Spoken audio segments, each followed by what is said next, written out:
This is Mumbai in 1782. Between Bombay Island and Worli lay the Great Breach, a violent tidal channel swallowing land twice a day.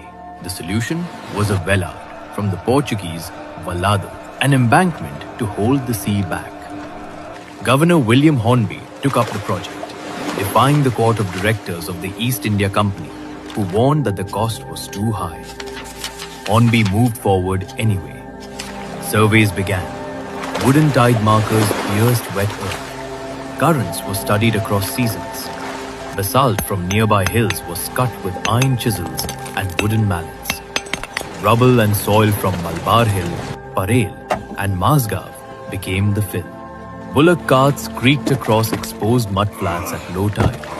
Country boats ferried loads through shifting waters. Men stood waist deep in the creek, placing rock upon rock as the tide forced its way between them. Sections failed. Water broke through.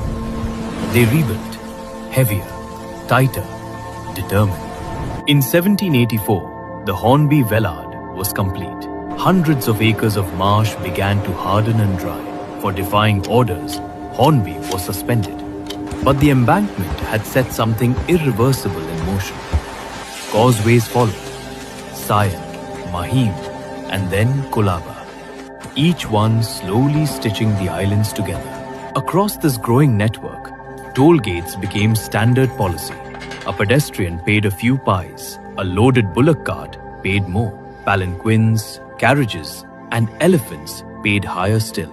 The Sion Causeway, completed in 1803, was partly financed by Indian merchant capital. Jagannath Shankar Seth, one of Bombay's leading philanthropists, had stepped forward.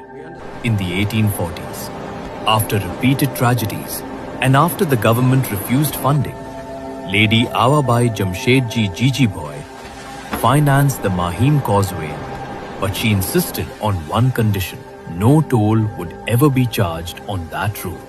And with that, by 1845, thousands of acres had been reclaimed from the sea.